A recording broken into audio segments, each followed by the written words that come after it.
अमावस की रात जैसी लंबी और स्याह रात में हॉस्टल का रुख करो तो जीनिया हाकिम अपने कमरे का दरवाज़ा खोलकर अंदर दाखिल हुई थी। बत्तियां बुझी हुई थीं। जीनिया ने स्विच बोर्ड पे हाथ मारकर सारा कमरा रोशन किया। उसी रोशनी के बायस उसे बेड के एक कोने पे शेसल सैमसन छत की तरफ आगे किए सीधी लेटी नजर आई। जीनिया को मालूम था आज वो इस्तीफा देकर आई है, सो कोई सवाल न किया और अपने बेड पे जूतों समेत लेट गई। शेसल ने गर्दन तिरछी करके उसे देखा। उससे कुछ गलत होने का एहसास सा हुआ। अपने मसाइल एक तरफ रखते हुए उसे जीनिया को मुहातिब किया। किसी से लड़कर आई हो तो थम्स अप करो, और अगर किसी को मार कर आई हो तो हाथ ऊपर करो। जीनिया ने थम्स अप किया, ना हाथ उठाया। शेसल को तशवीश सी हुई। जीनिया के साथ रहने वालों को हुआ ही करती थी, वो ज़्यादा देर हिले जुले ना तो चेक कर लेना चाहिए कहीं रूह परवास न कर गई हूँ। वो उठ कर आई, कमर पे हाथ टिकाकर उससे घूरा। डोंट टेल मी, तुम गैस को प्रपोज करके आ रही हो? मैं मेहंदी गंभीर से हलाले के लिए निकाह करके आ रही हूँ। शेजल को लगा था उससे कुछ गलत सुन लिया हो। क्या कहा तुमने? एक बार फिर कहना। उससे बाजू से खींचकर सीनिया को सीधा करके बिठाया। वो तो उसके घुटने के करीब बैठी। सीनिया ने हाली आंखें बराह रास्त उसकी आंखों में डाली। मैंने, सीनिया हाकिम ने, मेरी गंभीर के साथ निकाह कर लिया, हलाले के लिए। लेकिन मैं बलाज के पास, और तुमसे ये किसने कहा कि तुम्हें बलाज के पास वापस जाने के लिए हलाले की ज़रूरत है? अल्फाज किसी बारूद के जैसे सीनिया के जिस्म को झुलसा गए। बलाज और तुम्हारे दरमियान कोई अज़वाजी ताल्लुक नहीं था। जब उससे तुम्हें 3 तलाक दी, क्या तब तुमने कोई इद्दत की थी? लेकिन किस बात की इद्दत? बलाज और मेरे दरमियान अज़वाजी ताल्लुक नहीं था। हम दोनों के दरमियान कभी तन्हाई नहीं रही। मैं, जीने के जिस्म से सांस रफ्ता रफ्ता खत्म हो रही थी। शेसल की हैरत खत्म हो चुकी थी और अब उसकी जगह गुस्से ने ले ली थी। तुम, जीनिया हाकिम, तुम दुनिया की सबसे बेवकूफ़ लड़की हो। तुम जानती भी हो हलाला क्या है, तलाक क्या है, शादी क्या है? वो कमरे में चक्कर काटते हुए पूरी कुव्वत से चिल्ला रही थी। फिर उसने जीनिया को देखा और बेयकीन थी। शेजल ने चंद गहरे सांस लेकर खुद को पुरसुकून किया। अब ये उसकी आवाज़ हल्की थी। हलालत 2 तरह का होता है। एक गैर इरादी, यानी जिसमें औरत को एक मर्द से तलाक हो गई और उससे किसी दूसरे मर्द से शादी कर ली, और नसीब की बात कि दूसरी शादी भी ना चल सकी, तो अब अगर वो चाहे तो पहले शोहर से शादी कर सकती है, क्योंकि पिछली शादी किसी डील के तहत यानी हलाले के लिए नहीं हुई थी, बल्कि सारा गैर प्लान्ड और मुकद्दर का प्लान था। तो ये हलाला जायज़ है। जानती हो दूसरा हलाला क्या है? वो सीनिया के एहन सामने आकर रुकी। सुर्ख होती आंखें उसकी आंखों में गाड़ दी। सीनिया शल सी उसे देखने लगी। दूसरा हलाला एक डील होती है, यानी जिसमें आपकी एक बार तलाक हो जाए और आप किसी दूसरे मर्द से शादी कर लें, लेकिन वो शादी अपनी डील के तहत की होगी कि दूसरा शौहर तलाक देगा, क्योंकि आपको पहले वाले के पास वापस आना होता है। यहाँ दूसरे शौहर से तलाक के बाद भी उस हलाले पे लानत है। जो अमल तुम करके आई हो, इस्लाम में उस पे लानत भेजी गई है। हलाला सिर्फ और सिर्फ शौहर को एक तरह की सज़ा होती है। 3 तलाक एक साथ देना एक बुरा अमल है। इससे शौहर को सज़ा मिलती है कि उसके साथ रहने वाली औरत अब उसके पास वापस नहीं आ सकती, यहाँ तक कि वो किसी और मर्द से निकाह करे और उसके साथ अज़वाजी ताल्लुकात कायम करे। लेकिन ये सब भी इंटेंशनल नहीं होना चाहिए। वो थक हार कर पलंग पे बैठ गई, हाथ सर पे रख लिया।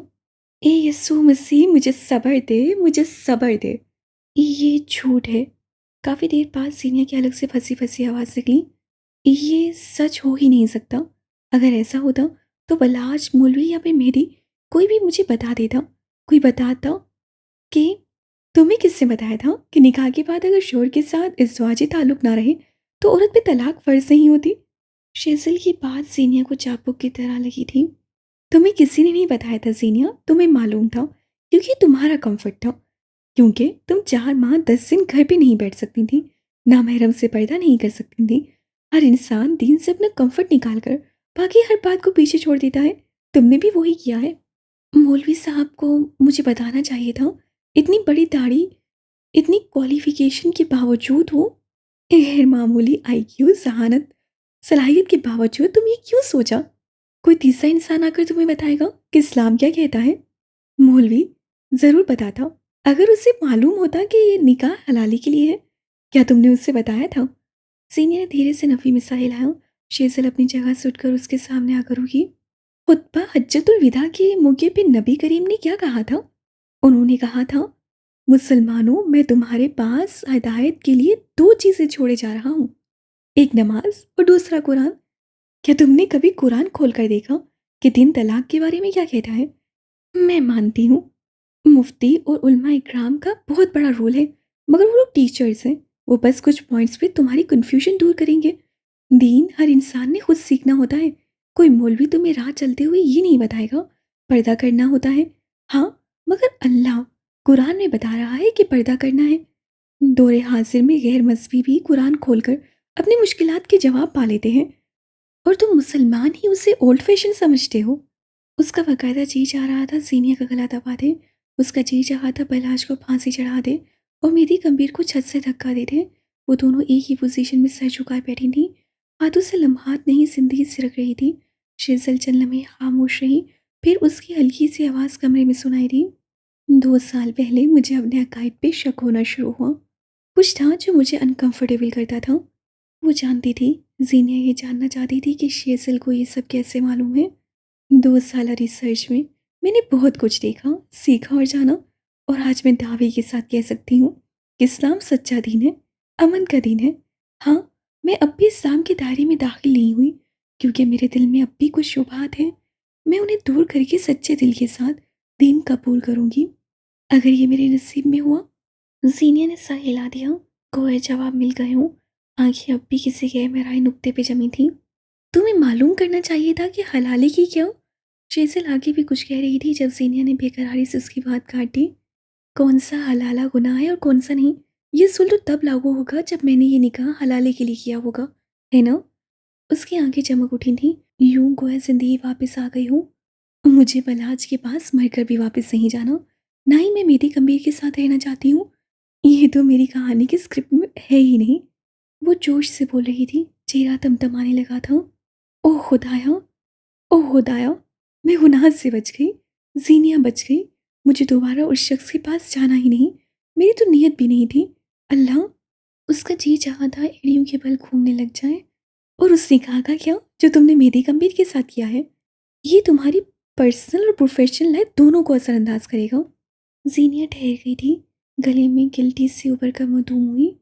मैं जानती हूँ, इस वक्त मैं दुनिया की सबसे बेवकूफ़ लड़की लग रही हूँ, मगर यकीन जानो, ये सबसे सेफ रास्ता था।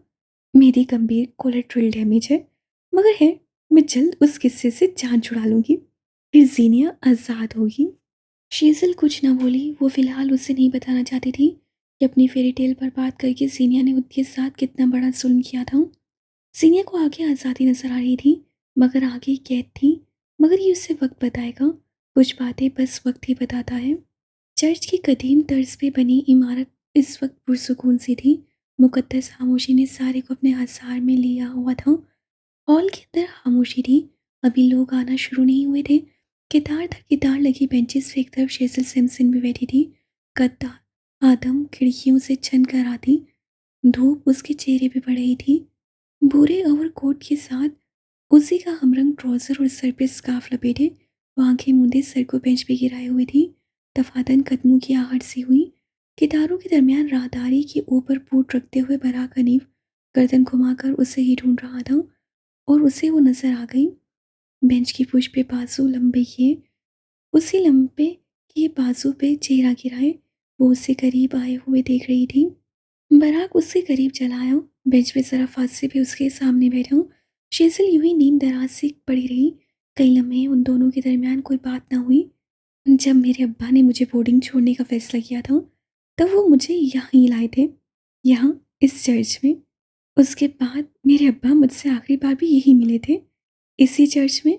वो उसे देखते हुए कह रही थी, मेरी बहन ने जब मुझसे ताल्लुक तोड़ा, वो भी यहीं इसी चर्च में। जब तुमने कई साल पहले बज़ाहिर मेरे साथ गलत किया था, तब मैं यहाँ आकर रोई थी, इसी चर्च में। वो एक पल को रुकी, बराक उसे तक रहा था। लोगों के लिए इबादत गाहें बहुत अनमोल होती हैं, मेरे लिए भी हैं, मगर मेरे लिए चर्च मेरी ज़िंदगी का टर्निंग पॉइंट भी है। खुदावन मुझे बोलने का हौसला देते हैं। क्या तुमने मुझे यहाँ कन्वर्ट होने के लिए बुलवाया है? बराक संजीदगी से कहकर हंस पड़ा। शेजल उसके साथ हंसी थी। मैं यहाँ इस बेंच पे बैठकर अपनी ज़िंदगी के सारे फैसले करती हूँ। और आज तुमने ये फैसला किया है कि हम दोनों एक दूसरे के लिए ठीक नहीं। और हमें एक दूसरे से नहीं मिलना चाहिए, है ना? हम्म। शेजल ने नफ़ी में सर हिलाया। बहुत भाग लिया, बहुत दूर रह लिए, अब हम भागेंगे नहीं। हाँ, हम साथ काम नहीं करेंगे, लेकिन तुम मुझे कॉल कर सकते हो ताकि मैं अपना खून जला सकूं, दिन के चंद मिनट खराब कर सकूं और तुम्हारी चली कुटी सुनकर खोलता रहूं। शेजल मुस्कुराई और नफ़ी में सर हिलाया।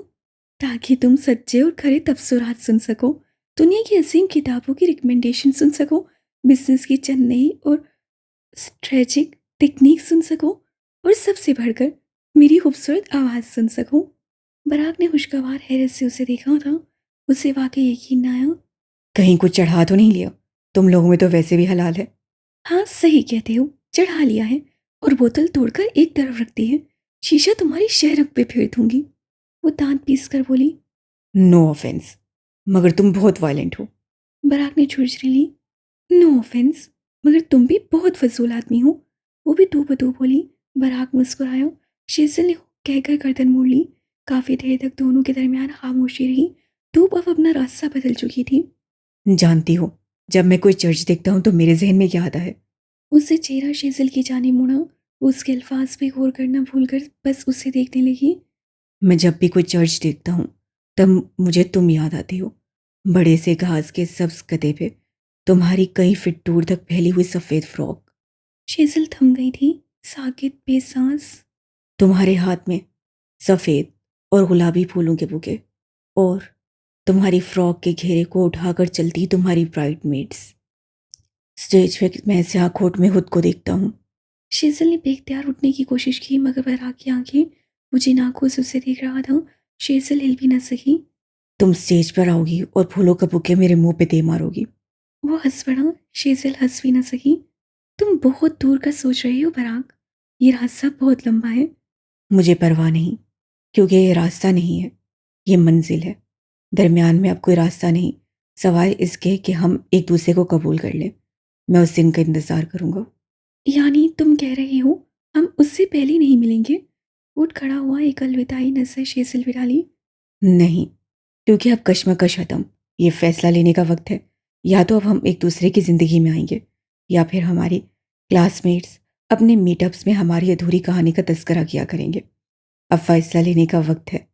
आखिरी बात बड़बड़ाते हुए कही, और अगले चंद पलों में वो रातारी से गायब हो गया था। शेजल एक बार फिर उस बेंच पे तनहा रह गई। 2 दिन बाद, ये 2 दिन बाद का जिक्र है। शीशे की दीवारों वाला एक कैफे आज के हसन की मालिक की आमद से मुस्तनफिद हुआ था। ऊपरी मंजिल के एक कोने वाले सोफे पे गैस गंभीर बैठा था।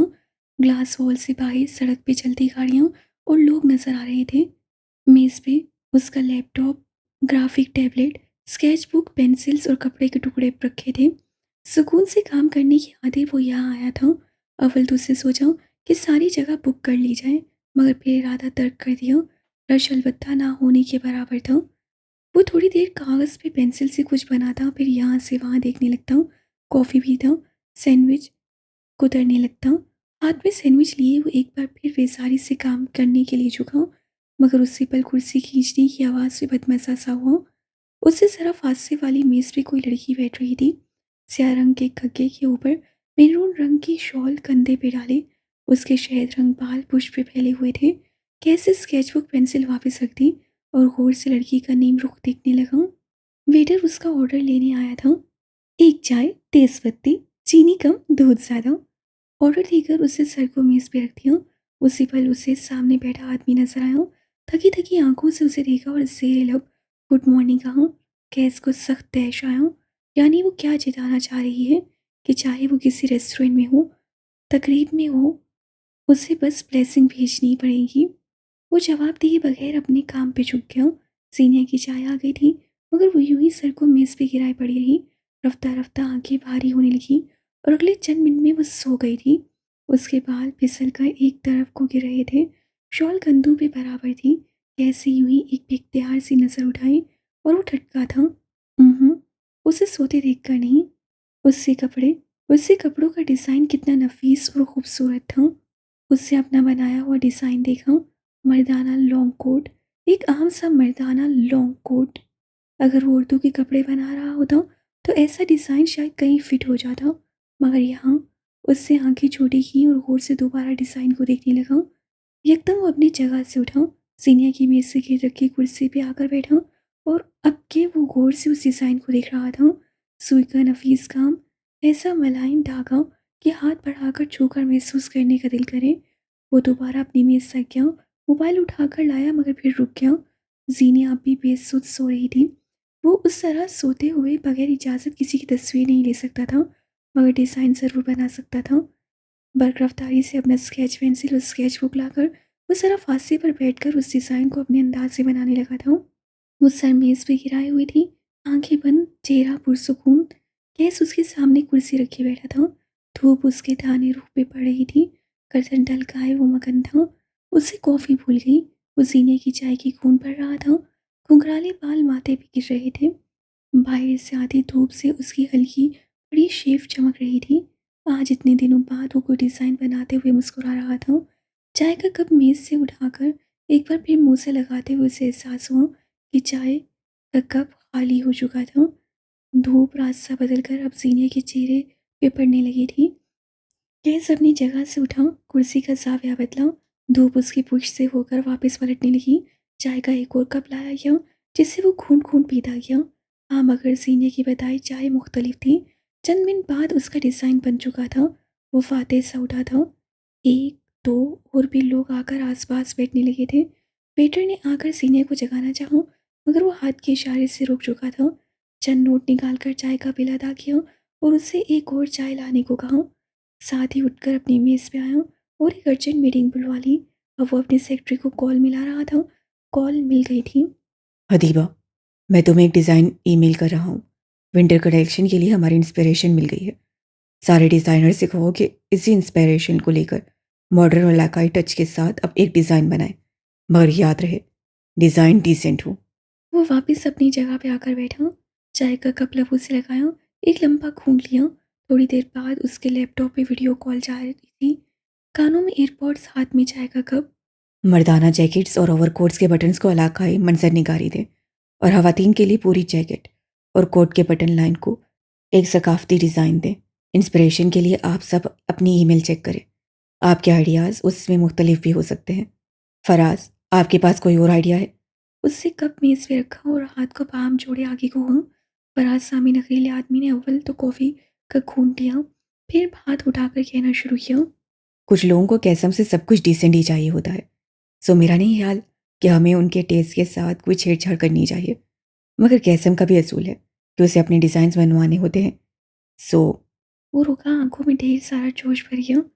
हम कोट्स डिसेंट रखेंगे, मगर उनके साथ मफलर, दस्ताने और कोट बेल्ट्स को कसम टच देंगे। गैस के अब्रू सताइश से ऊपर को उठे। Good working. ओके, सो आगे बढ़ते हैं। आपका पॉइंट वैलिड है, इसे नोट करें हदीबा। इसके अलावा आप सब अपने आइडियाज़ और मशवरे कल की मीटिंग में बता सकते हैं। Enough for today. उससे कप उठाया। बाकी सब ने भी अपनी चाय कॉफ़ी के मग हवा में उठाए। हाथ बढ़ाकर स्क्रीन तारीख करते हुए उससे पुरसुकून सांस फसा में हारिज की। थोड़ी देर बाद उसका ड्राइवर मेज से उसकी चीज़ें उठा रहा था। गैस सब भी कॉल पे बात कर रहा था। वो एक दिन कैसर नहीं गया था और निज़ाम धर्म भरम होने लगा था। जाते जाते वो रुका। कोने वाली मेज़ पे बैठा लड़का सीनियर को देखकर मुस्कुरा रहा था। अभी उससे फ़ोन निकाल कर वीडियो बनाने की कोशिश की ही थी कि कैसे मेज़ के करीब रुककर अपना हाथ ज़ोर से मेज़ पे मारा। वो मेहदी नहीं था, वो जो गली से गुजरते लड़कों को देखकर उसके आगे ढाल बनकर खड़ा होता। वो गैस था जो आपको सामना करवाएगा। सीनियर हड़बड़ा कर उठ बैठी, मुंदी मुंदी आंखों से उसे देखा। तवज्जो पाने का ड्रामा अगर ख़त्म हो गया है तो उठो और काम पे लगो। काटार अंदाज में कहा। सीनियर चलने में ना समझी से उसे देखी गई। समझ नहीं आती मुझे, क्या शौक है तुम औरतों को पब्लिक प्लेस पे ड्रामा करने का? आखिर क्यों चाहती हो कि हर वक्त हर कोई तुम्हें देखे, तुम्हारी बात करे? जहन्नुम में जाओ तुम और तुम्हारी औरतों से नफरत। अगर हमें तवज्जा का शौक है तो तुम मर्दों को तवज्जा देने का जुनून भी तो है। कभी देखा है कोई औरत किसी औरत को चंद मिनट से ज्यादा देखे? वो धूप बधू बोली। आवाज हल्की थी, फिर भी लोग उन्हें देख रहे थे। मर्द यूं ही आम सादा औरतों को नहीं देखते। खुद को देखो, अपनी हालत देखो और फिर बताओ कौन सा ऐसा फरिश्ता है जो तुम्हें नहीं देखेगा? तुम तो नहीं देख रहे थे। कैस लाजवाब सा हो गया। सीना बराह रास्त उसकी आंखों में देखते हुए बोली, तुम क्यों नहीं देख रहे थे? वो चंद लम्हे उसे देखता रहा। जवाब उसके पास नहीं था। मगर अंदर ज़हर बहुत था। ये तो तुम्हें मैं बताऊंगा कि मैं देख रहा था या नहीं। तुम इस वक्त मुझे सिर्फ ये बताओ कि तुम क्यों नहीं देख रहे थे। मैं जानती हूँ तुम नहीं देख रहे थे। मैं तुम्हें इसलिए नहीं देखता क्योंकि मुझे तुम खूबसूरत नहीं लगती। जहरखान तो सरगोशी से कहता हुआ पलट गया। जीनिया गहरी सांस लेते हुए उसके पीछे गई थी। उसे तो आज नहीं छोड़ेगी वो कॉल पे बात करते हुए तेज से सीढ़ियाँ उतर रहा था। तुम्हें समझ क्यों नहीं आती पराग? मुझे कुछ भी अच्छा नहीं लग रहा। सारी तस्वीर परफेक्ट है, लेकिन उनके अंदर जिंदगी और चार्म मिसिंग है। मसला तस्वीरों में नहीं है, मसला वाइब में है। उसके हक में सीढ़ियाँ उतरती सीनिया ने उसकी बात काटी। कैस रुका नहीं, अलबत्ता कान उसकी तरफ लगे हुए थे। तुम चीज़ों और इंसानों से जल्दी बोर हो जाते हो। मसला तुम में है। कैसे कॉल काटी, जबड़े भींच कर उसकी तरफ मुड़ा। आंखों से उसे सालिम निकलना चाहता हो, जैसे वो तस्लीम नहीं करना चाहता था, मगर वो जानता था सीनिया उसका अक्स है और उसके पास हल ज़रूर होगा। बोलो। तहक्कुम से कहा, मैं कैफ़े में मिलने वाले उस आदमी को मशवरा नहीं दे सकती जिससे मैं खूबसूरत नहीं लगती। हाँ अलबत्ता, वो 2 सीढ़ियाँ उतर कर नीचे आई। अपने बॉस को मशवरा दे सकती हूँ। कैसे घड़ी देखी, सुबह के 10 बज रहे थे। फिर घड़ी वाला हाथ बुलंद किया। तुम्हारे वर्किंग आवर्स शुरू हो चुके हैं, अब बोलो। यहाँ ऐसी सीढ़ियों पे खड़े होकर। ओह, सड़क पे खड़े होकर जॉब ऑफर कबूल कर सकती हो, सीढ़ियों पे खड़े होकर काम नहीं कर सकती। जीने ने नज़ाकत से आंखें घुमाई। लोगों को फेरी टेल्स दिखाएं सर। इंसान फेरी टेल फिल्में क्यों देखता है? मसाइल, झगड़े, मोहब्बत असल ज़िंदगी में भी है ना। फिर वक्त सर्व करके फेरी टेल्स क्यों देखनी? कैसी आंखें कह रही थी क्यों। ड्रामा, स्पाइस, ग्लोरी, अफसाना, ये 4 चीज़ें आपको हकीकत होते हुए भी हकीकत से दूर ले जाती हैं। कपड़े असल ज़िंदगी में भी मिलते हैं, मगर जब फेरी टेल्स में छड़ी का जादू कपड़े बदल देता है तो आंखों को भाता है। खाना असल ज़िंदगी में भी मिलता है, मगर जब किसी वक्फे में सजावट के साथ खाना सामने आता है, भूख चमक जाती है। मसाइल यूं भी हल हो जाते हैं, मगर जब फेरी टेल में कोई साथी हल निकालता है तो कितना अच्छा लगता है ना। वो रुकी, मसीह 2 कदम आगे आई। फेरी टेल जिंदगी का हिस्सा है सर, आप उसे लोगों से छीन नहीं सकते। जगह बदलें, ऑफिस के घुटनसदा माहौल से बाहर निकल आए, चार्म और जिंदगी वापस आ जाएगी। कैसी जगह? जिंदगी कहाँ मिलेगी? जीनिया आइन उसके सामने आकर रुकी। समंदर के अलावा जिंदगी कहाँ हो सकती है? वो जिता कर बोली थी। कैस को उसके जवाब मिल चुके थे और अगले चंद पलों में कैफे से बाहर निकलते हुए उसके पास प्लान था। दिल में सुकून सा उतरा। शाम ढलकर रात में बदलने लगी थी। नारंगी रोशनी बादलों के ऊपर पड़ती थी तो सारा शहर नारंगी होने लगता था। बेलकोनी की रीलिंग से टेक लगाए बैठी सीनिया हाकिम के आसपास किताबें बिखरी थी। इतने दिनों का जो नुकसान हुआ था, आज वो उसे पूरा करने पर तुली थी। आधी रात तक बैठकर पढ़ते रहना उसका महबूब मशगला था। मोबाइल बजने लगा तो उससे हाथ बढ़ाकर मोबाइल ऑफ कर दिया और दोबारा किताबों पे झुक गई। पढ़ाई पे कोई समझौता नहीं। थोड़ी देर बाद बेलकुनी से कोई पत्थर टकराया। जीनिया ने गौर ना किया, मगर लगातार 3 से 4 पत्थर ग्रिल से टकराए तो वो बेजार सी होकर उठी। झांक कर देखा तो बेलकुनी के एन नीचे मेरी सड़क पे झुका हुआ एक और पत्थर उठाने की कोशिश कर रहा था। जो ही सीधा हुआ, अपने सामने जीनिया को देखा तो हाथ में पकड़ा पत्थर पुष्ट पे ले गया और ज़बरदस्ती मुस्कुराया, जैसे उससे तो कुछ किया ही नहीं। जीनिया तनफन करती नीचे गई थी, साथ साथ मुंह में कुछ बड़बड़ा भी रही थी। थोड़ी देर बाद वो दोनों करीबी पार्ट में थे। फूड कोर्ट की सर्द रोशनियां उनके चेहरों पे पड़ रही थीं। ये कौन सा तरीका था किसी शरीफ लड़की को बुलाने का? वो तान कचकचा करेगी।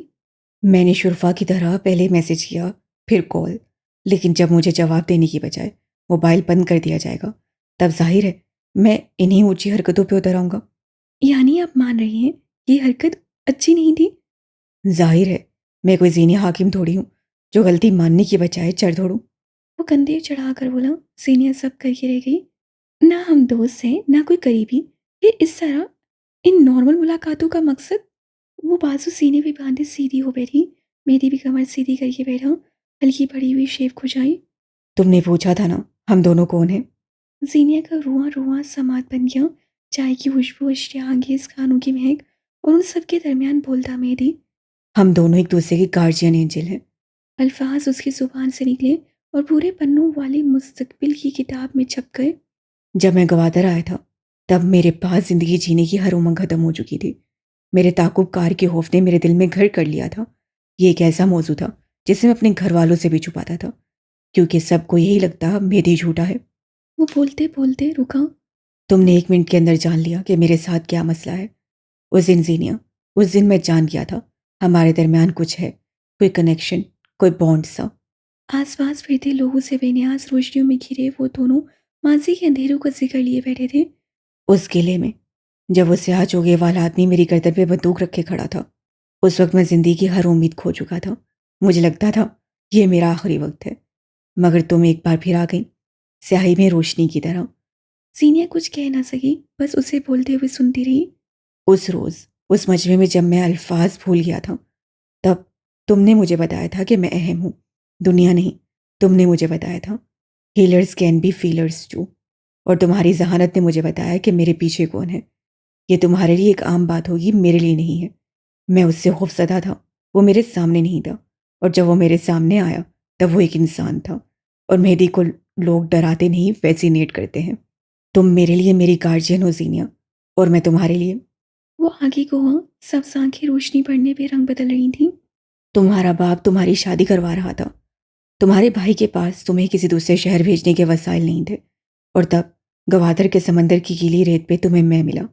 यकदम सीनिया के आगे समंदर, बाजार, सुर्ख कंटेनर वाली लाइब्रेरी सब घूम गया। मैंने तुम्हें तुम्हारे अंधेरों से निकाला। मैंने तुम्हें वो मुकाम दिलाने में तुम्हारी मदद की जो तुम्हें कई सालों से चाहिए था। उस रात रोड पेमेंट पे तुम्हारे लिए मैं आया था, क्योंकि मुझे भेजा गया था जब तुम्हारे अपने शोहर के साथ मसाइल थे। उन्हें चाहे मैं हल नहीं कर सका, लेकिन मैंने तुम्हारा दिल हल्का किया था। चंद दिन पहले वहाँ उस हलाले के लिए मैं आया। मैं हर दफ़ा तुम्हारे लिए आता हूँ और तुम मेरे लिए। यह हम दोनों के बस में नहीं है। It's random and return. जीनिया चंद पल उसे देखती रही, फिर धीरे से हंस पड़ी। फिर हंसते हंसते गर्दन पीछे को गिरा दी। लोग मुड़ मुड़ कर उन्हें देखने लगे थे। हंसते हंसते उसका चेहरा सुर्ख होने लगा था। मेरी संजीदगी से उसे देखता रहा। यकीन नहीं आता, ओ खुदाया, यकीन नहीं आता। थियोता सफा घोराए, आप बिल्कुल पागल हैं। मुझे लगता है आपने उस निकाह को वाकई सीरियस ले लिया है। यकीन जाने मैं आपके बारे में ऐसा नहीं सोचती। कैसा? ना वो हंसा ना मुस्कुराया, बस संजीदगी से उसे देखता रहा। सीनिया ने मुस्कुराहट दबाई। मैं आपको अपना मुस्तकबिल का शौहर नहीं देखती, और हाल की मुहब्बत भी नहीं। You are not my type. आप अगर दुनिया के आखिरी मर्द भी हुए तो आपके साथ जिंदगी गुजारना नहीं चाहूंगी। और तुम अगर दुनिया की आखिरी लड़की भी हुई तो मैं तुम्हारे साथ रहना नहीं चाहूँगा। इसलिए नहीं क्योंकि तुम्हारी तलाक हुई या फिर तुमने मेरे साथ अच्छा रवैया नहीं रखा, बल्कि इसलिए कि तुम्हारी अना इतनी ऊंची है कि हर कोई तुम्हें छोटा लगने लगता है। लेकिन खुदा का शुक्र है, हम दोनों को एक साथ रहने की ज़रूरत नहीं पेश आएगी। बात यह है कि किसी भी इंसान को आपका गार्जियन बनने के लिए किसी किस्म के रोमानी ताल्लुक की ज़रूरत नहीं होती। आपका गार्जियन आपका भाई, बाप, दोस्त, कज़न या फिर आप खुद भी हो सकते हैं। आह! सीने ने करा कर आंखें बंद की। इस हिसाब से मैं आपकी कज़न की क्या लगती हूँ जानते हैं? सोलमेट। मेरी उससे पहले बोल पड़ा था। सीनिया की आंखों में तखीर उतर आया। नहीं, उसने मुझे नहीं बताया। ये मैंने अंदाज़ा लगाया है और ये दुरुस्त भी है, मैं जानता हूँ। नजूमी साहब, मुस्तकबिल के बारे में आपकी क्या पेशन गोई है? मेरी गोश्त गुजार कर दे। कुछ खास नहीं। वो चाय का कप उठाते आगे हुआ, टांग पे टांग चढ़ा ली। मैं तुम्हें बस क्लियर कर रहा हूँ कि कुछ भी एक्स्ट्रॉर्डनरी नहीं है, सब नॉर्मल है। हम दोस्त नहीं मगर दोस्तों से ज़्यादा हैं। सो अगर तुम चाहो तो मैं अभी के अभी तलाकनामा साइन कर देता हूँ। और अगर तुम चाहो तो मैं तब तक इस ड्रामे को खींच सकता हूँ जब तक तुम चाहो। बात खत्म करते हुए उससे चाय का घूंट लिया। रूह में ताजगी उतर गई। और यकीनन आपके अंदर का मसीहा नहीं जागा। आपको इसके बदले क्या चाहिए? उसकी आंखें मशकूक अंदाज में सिकुड़ गईं। मेहदी के लब सफ़ेद कप के पार मुस्कुराए। यही, तुम्हारी ये जहानत मुझे बहुत पसंद है। मेरी एक आदत है जीनिया, कोई भी मुल्क, कोई शहर, कोई ऐसी जगह नहीं जहाँ मेरे दोस्त ना हो, जहाँ मेरे कॉन्टेक्ट्स ना हो। मुझे अच्छा लगता है, ज़रूरत भी लगती है कि हर जगह कोई हो जो मेरी गंभीर की पुकार पे आया करे। मैं लोगों को फेवर्स देता हूँ और फिर अपनी बारी का इंतज़ार करता हूँ। हज़ारों लोग ऐसे हैं जिनसे आज तक बदले में कुछ नहीं मांगा, मगर जब ज़रूरत पड़ी मुझे मालूम है वो लोग आएंगे। फिर ठीक है मेहदी गंभीर साहब। सीनिया हाकिम आज से आपके कर्जदार है। किसी दिन मैं आपका ये एहसान उतार दूंगी। मेरी ने सीने पे हाथ रखकर जैसे शुक्रिया अदा किया हो। सीनिया ने भी चाय का कप उठा लिया और खूंट खूंट पीने लगी। मेहदी अलबत्ता जाने को उठ खड़ा हुआ। हम दोस्त नहीं, हम गार्जियन है, राइट? मेहदी के सवाल पे सीनियर ने इस बात में सा हिलाया। एक हाथ पुश पे रखिए, मेहदी हल्का सा झुकाऊं। क्या अब मैं ये उम्मीद रखूं कि तुम आइंदा मुझे ब्लॉक नहीं करोगी? जीनी ने मुस्कुराहट दबा ली थी, फिर आंखें घुमाई। ब्लॉक ना करने का कोई वादा नहीं। हाँ, अलबत्ता अब आप अनब्लॉक हो जाया करेंगे। मलका ने शाह ने बेनियाजी से कहा। मेहदी चंद लम्हे खड़ा रहा, फिर मुस्कुराते हुए पलट गया। उसके परफ्यूम की खुशबू ने काफ़ी देर तक हवाओं को मुंतर रखा। सफ़ेद संगमरमर से रास्ता अस्पताल की ठंडी राहदारियों में कई लोग आ जा रहे थे। स्ट्रेचर की पहियों की आवाज़, व्हीलचेयर की टायर्स की आवाज़, कहीं से खुशी की नवीद तो कहीं से गम का संदेशा मिलने की आवाज़। और उन सब आवाज़ों के दरमियान एक तरफ रखी बेंच की तरफ आओ तो ऑपरेशन रूम के बाहर दो लोग थे। एक टांग मुसलसल सावी हालत में झुला था बशर हाकिम, और उसके साथ दुपट्टा सर पे ओढ़े दवाओं का वर्क करती कूंज हाकिम। मलाज की तरफ से मिलने वाले पैसों से बशर फ़ौरन से पहले अपने अब्बा को कराची ले आया था। कुछ ज़रूरी टेस्ट के बाद उनको ऑपरेशन की तारीख दे दी जानी थी। कूंज के साथ आने की जिद पे हाकिम नवाब उसे मना नहीं कर सके थे। सच था कि अपनी छोटी की बेटी के आगे वो मजबूर हो जाते थे। तुमसे कहा था साथ मत आओ, लेकिन तुमने कब किसी की सुनी है? वो भरा बैठा था। एक वो जीनिया साहबा है, अल्लाह जाने अब बलाज और उसकी सुलह कैसे हुई। अल्लाह ने दो अदद हाथ और एक अदद मोबाइल इसीलिए दिया है ताकि कॉल की जाए, मैसेज भेजा जाए। कॉल करो और पूछ लो। वो मतानत से बोली। बशर ने गहरी सांस ली। पिछली कॉल याद आ गई। उसे सीनियर से ये सब नहीं कहना चाहिए था। मैं आता हूँ, तुम यहाँ से उठना मत। कोई भी मसला हो फौरन मुझे कॉल कर लेना। वो मोबाइल पर सीनियर का नंबर डायल करता उठ गया था। राहदारी में एक सुतून के साथ टेक लगाए उससे गहरी सांस ली और मोबाइल कान से लगाया। चंद पल बाद कॉल अटेंड हो गई थी। मुख्तसर हाल अखवाल के बाद वो मुद्दे पे आया था। अब्बा को कराची लाया हूँ, आज उनके टेस्ट हैं, 2 दिन बाद ऑपरेशन। अब पहले से ज़्यादा कमज़ोर हो गए हैं।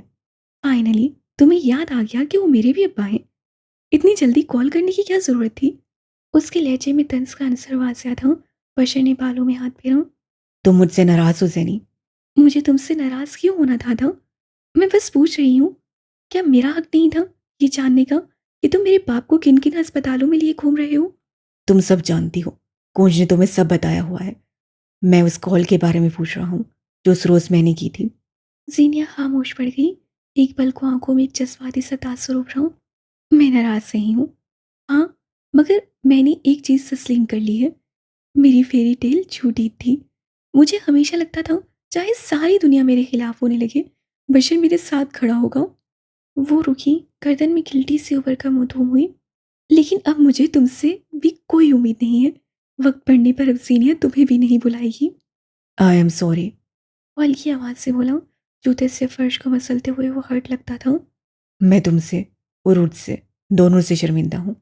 बहन के लिए बीवी को घर से निकाल देना कहीं का हल नहीं था, और बीवी बच्चे के लिए बहन को समझौता करने का कहना भी गलत था। असल में ये शादी ही गलत थी। एक बार मैंने तुमसे कहा था कि शादी किसी किस्म के ज़ाती मुफाद, अमारात और मुकाम की खातिर नहीं की जानी चाहिए। मगर अब मैं कहता हूँ, शादी अब्बा और अम्मा को खुश करने के लिए भी नहीं करनी चाहिए। वो ठहर ठहर कर कह रहा था जैसे ये सब की एक हद सी हो। तुमने ये शादी की क्योंकि तुम्हें यहाँ से निकलना था, और मैं अब्बा को खुश करना चाहता था। सब गलत हो गया है, सब। वो शिकस्तगी से बोला।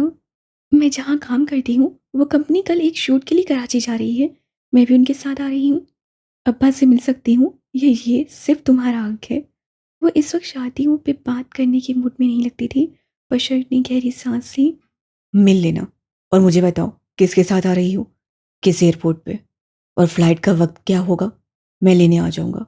एक पल को गवादर में होने वाली जीनिया के पहले शूट वाला बशर लगा था। जीनिया उसे तफसीलात बताने लगी थी। बशर कुरीद कुरीद कर सवाल कर रहा था। उसके अंदर का भाई जाग गया था। यहाँ से ज़रा फासले पे अगर कूंज हाकिम की बेंच की तरफ आऊँ तो वो वीडियो कॉल पे फरीहा से बात कर रही थी। मैं बहुत जल्द तुमसे मिलने आऊँगी कूंज।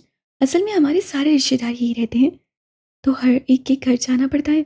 लेकिन मैं बाबा के साथ आऊँगी जब अंकल का ऑपरेशन होगा। परिया कराची में थी और अब मीटअप प्लान हो रहा था। कूंज उसका शुक्रिया अदा कर रही थी। अच्छा, वैसे मैंने अपने अंकल से बात की थी। अगर तुम अपना ट्रीटमेंट करवाना चाहो तो फीस के बगैर तुम्हारा काम करवा दूंगी। कूंज का दिल जोर से धड़का था। बचपन की आरज़ू तमन्ना पूरी करना जब इतना आसान लग रहा हो तो इंसान कश्मकश का शिकार हो ही जाता है। मेरे घर वाले मेरे साथ हैं फरिया। मैं उनसे बगैर पूछे, बगैर बताए इतना बड़ा कदम नहीं उठा सकती। और व्हाइटनिंग इंजेक्शन से अगर मेरा रंग साफ हो भी गया, तो मैं अपने घर वालों को क्या कहूँगी? तुम्हारा बहुत बहुत शुक्रिया, लेकिन ये मुमकिन नहीं है। वह हथियार डाल चुकी थी। परिया ने स्क्रीन के पार मसूई फिक्रमंदी से उसका चेहरा देखा। तुम बहुत भोली भाली हो कूंज। लड़कियां आजकल अपने बॉयफ्रेंड से मिलने के लिए भी बाहर चली जाती हैं, और तुम कोई गलत काम थोड़ी ही ना कर रही हो। अपने बारे में सोचना, अपने आप को खूबसूरत बनाने की कोशिश करना कोई गलत काम थोड़ी है। और तुम्हें क्या लगता है यहाँ वाइटनिंग इंजेक्शन लगेगा और यहाँ तुम्हारा रंग बदल जाएगा? क्या कोई फेरी टेल है? ये सब कुछ आहिस्ता आहिस्ता काम करेगा। तुम्हारे घर वालों को शक भी नहीं होगा। क्या तुम्हें आरज़ू नहीं कि लोग तुम्हें देखें, तुम्हारी बात करें, तुम्हारे भी कसीदे पढ़े जाएं? हर मिडिल क्लास लड़की हास बनना चाहती है, क्या तुम नहीं चाहती? उससे जवाब न बन पाया तो कॉल काटी। वर्षा वापस आ गया था। कूंज उसे देखते हुए उठी और बाथरूम का कहकर राहदारियों में खोज सी गई। चंद पल बाद वो बाथरूम की दीवार की आईने के सामने खड़ी थी। कई लड़कियां टिप टॉप सी हालत में आईं, लिपस्टिक ठीक की, बाल सीधे की और पलट गईं। कुछ लड़कियां कितनी हास होती हैं ना, अल्लाह ने उन्हें सब दिया होता है, हुस्न, पैसा, नखरा और सबसे बढ़कर आसपास के लोगों से बेपरवाही। मिडिल क्लास लड़कियों के पास चाहे हुस्न हो, नखरा हो, जहानत हो, लेकिन वो इत्मीनान और खुद शनासाई के मामले में पीछे रह जाते हैं। यही हाल कूंज हाकिम का था। वो गौर से आईने में अपना चेहरा देख रही थी। गोल मटोल सा चेहरा, बड़ी बड़ी आंखें, मुड़ी हुई पलकें, खुश्क होंठ और चेहरा भी अजीब खंडर सा। आज सुबह मल कर मॉइस्चराइजर लगाया था, मगर चेहरे की खुश्की और होंठों का पूरापन जूं का तूं था। दुपट्टा उतारकर उससे अपने बाल आगे को किए, रूखे बेजान बाल। मगर पिछले हफ्ते से तो उससे ख्याल रखना शुरू किया था ना, अब इस कमबख्त उससे का क्या करे? कहाँ वो लड़कियां जिनकी जिल्द मुलायम सी होती है, चेहरा बेदाग, बालों की चमक आंखों को पाती है? वो कहाँ गूंज? सारा कसूर इस सांवले रंग का था, सारा कसूर गुर्बत का था। वो नतीजा निकाल चुकी थी, वो फैसला भी ले चुकी थी। अब उसकी जिंदगी भी फेरी टेल बनेगी, जहाँ जादुई छड़ी घुमाऊं और सब खूबसूरत